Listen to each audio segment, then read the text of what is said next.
Hello, welcome back to my channel. അപ്പോൾ bread വെച്ചിട്ട് വളരെ വ്യത്യസ്തമായിട്ട് തയ്യാറാക്കിയിട്ടുള്ള ഒരു അടിപൊളി ഇഫ്താർ സ്നാക്കാണ് ഇന്നത്തെ നമ്മുടെ റെസിപ്പി. വളരെ എളുപ്പത്തിൽ തയ്യാറാക്കിയെടുക്കാൻ പറ്റിയ ഈ ഒരു ഇഫ്താർ സ്നാക്ക് എങ്ങനെയാണ് ഉണ്ടാക്കുന്നതെന്ന് കണ്ടു നോക്കാം. അതിനുവേണ്ടി പാന് ഗ്യാസ് സ്റ്റോപ്പിൽ വെച്ച് കൊടുത്തിട്ട് അതിലേക്ക് 1 ടേബിൾ സ്പൂൺ വെളിച്ചെണ്ണ ചേർത്ത് കൊടുത്തിട്ടുണ്ട്.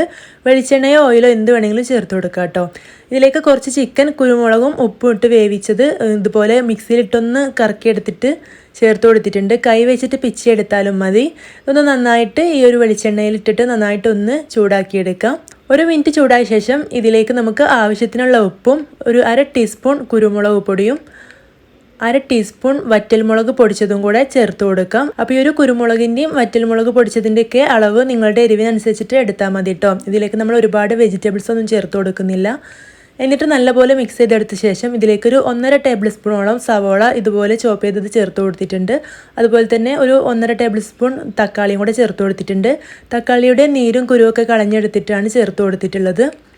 ഇനി ഇതിലേക്ക് ക്യാപ്സിക്കം കൂടെ ചേർത്ത് കൊടുത്തിട്ടുണ്ട്. ഓപ്ഷനിലാണ്, നിങ്ങളുടെ കയ്യിലുണ്ടെങ്കിൽ മാത്രം ചേർത്ത് കൊടുത്താൽ മതി.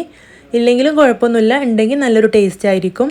അപ്പോൾ ഇത്രയും വെജിറ്റബിൾസ് ഇതിലേക്ക് ചേർത്ത് കൊടുക്കുന്നുള്ളൂ. ഒരുപാട് അളവിൽ വെജിറ്റബിൾസ് ചേർത്ത് കൊടുക്കരുത്. ഇനി നന്നായിട്ടൊന്ന് മിക്സ് ചെയ്തെടുക്കാം. ഒരുപാട് മിക്സ് ചെയ്ത് ഈ ഒരു വെജിറ്റബിൾസൊക്കെ നന്നായിട്ട് വാടി കിട്ടേണ്ട ആവശ്യമൊന്നുമില്ല. ജസ്റ്റ് ഒന്ന് വഴറ്റിയെടുത്താൽ മാത്രം മതി. ഇനി ഇതിലേക്ക് 1 ടേബിൾ സ്പൂൺ സോസും കൂടെ ചേർത്ത് കൊടുത്തിട്ട് വീണ്ടും നന്നായിട്ടൊന്ന് മിക്സ് ചെയ്തെടുക്കാം. ഇനി കുറച്ച് മല്ലിയില കൂടെ ചേർത്ത് കൊടുത്തിട്ടുണ്ട്. ഒന്നുകൂടെ ഒന്ന് മിക്സ് ചെയ്ത് കൊടുത്തിട്ടുണ്ട്. നമ്മുടെ ഫില്ലിംഗ് ഇവിടെ റെഡി ആയിട്ടുണ്ട്. ഫ്ലെയിം ഓഫ് ആക്കിയിട്ട് നമുക്കിത് മാറ്റി വെക്കാം.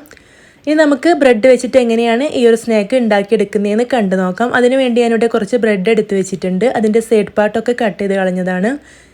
ഇനി ഒരു ബൗളിലേക്ക് 2 മുട്ട പൊട്ടിച്ച് ഒഴിച്ചെടുത്ത ശേഷം നല്ലപോലെ ഒന്ന് ഇളക്കിയെടുക്കാം. ഇനി ഓരോ ബ്രെഡായിട്ട് ഇതുപോലെ കുറച്ച് വെള്ളത്തിലൊന്ന് മുക്കിയെടുക്കാം. എന്നിട്ട് കൈ വെച്ചിട്ട് ആ വെള്ളമൊക്കെ ഒന്ന് പിഴിഞ്ഞ് കളയാം. അപ്പോൾ ബ്രെഡ് നല്ല സോഫ്റ്റ് ആയതുകൊണ്ട് തന്നെ ഇങ്ങനെ വെള്ളത്തിലിട്ട് എടുക്കുമ്പോൾ തന്നെ അത് പൊട്ടിപ്പോകാൻ സാധ്യതയുണ്ട്. അപ്പോൾ അതുകൊണ്ട് നമ്മൾ ഇതുപോലെ ഒരു കവറിലാണ് ഇത് വെച്ചെടുക്കുന്നത്. ഞാനിവിടെ ബ്രെഡിൻ്റെ പാക്ക് തന്നെയാണ് എടുത്തിട്ടുള്ളത്. ഇതുപോലുള്ള ഏതെങ്കിലും ഒരു പാക്ക് എടുത്താൽ മതി.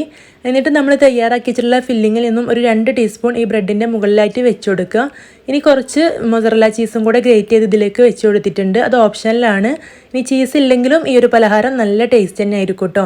ഇനി വേറൊരു ബ്രെഡും കൂടെ ഇതുപോലെ തന്നെ വെള്ളത്തിൽ മുക്കിയെടുത്തിട്ട് ഇതിൻ്റെ മുകളിലായിട്ട് വെച്ച് കൊടുക്കാം.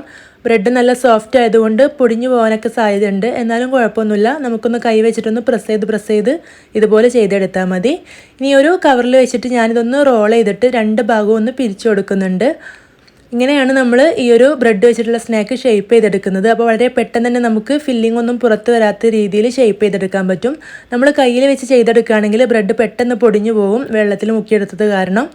അപ്പോൾ ഇതുപോലെ ഒന്ന് ചെയ്തെടുത്തിട്ട് കയ്യിൽ വെച്ചിട്ട് പിന്നെ ഒന്ന് ഷേപ്പ് ചെയ്തെടുക്കുകയാണെങ്കിൽ പെട്ടെന്ന് തന്നെ റെഡിയാക്കി എടുക്കാൻ പറ്റും. ഇനി ഇത് നമുക്ക് ബ്രെഡ് ക്രംസ് കൊണ്ട് കോട്ട് ചെയ്തെടുക്കാം. അപ്പോൾ ആദ്യം തന്നെ ബ്രെഡ് ക്രംസിൽ നല്ലപോലെ കോട്ട് ചെയ്തെടുക്കണം. അതിന് ശേഷമാണ് നമ്മളിത് മുട്ട മിക്സിൽ മുക്കിയെടുക്കേണ്ടത്. അപ്പോൾ ഇതുപോലെ നന്നായിട്ട് തന്നെ കോട്ട് ചെയ്തെടുത്ത ശേഷം മുട്ട മിക്സിൽ ഒന്ന് മുക്കിയെടുക്കുന്നുണ്ട്. എന്നിട്ട് വീണ്ടും ഒരു തവണ കൂടെ ബ്രെഡ് ക്രംസ് വെച്ചിട്ട് കവർ ചെയ്തെടുക്കണം. അപ്പോൾ ഇത് ബ്രെഡ് ക്രംസ് വെച്ചിട്ട് ഡബിൾ കോട്ട് ചെയ്തെടുക്കണം കേട്ടോ. ഇനി നമുക്കിത് ഇഷ്ടമുള്ള ആകൃതിയിൽ ഷേപ്പ് ചെയ്തെടുക്കാം. ഇതുപോലെ 2 തവണ ബ്രെഡ് ക്രംസ് വെച്ച് കോട്ട് ചെയ്ത് കഴിയുമ്പോൾ പിന്നെ ഇത് പൊട്ടിപ്പോവാനോ ഫില്ലിങ് പുറത്ത് വരാനോ ഒന്നും സാധ്യതയില്ല.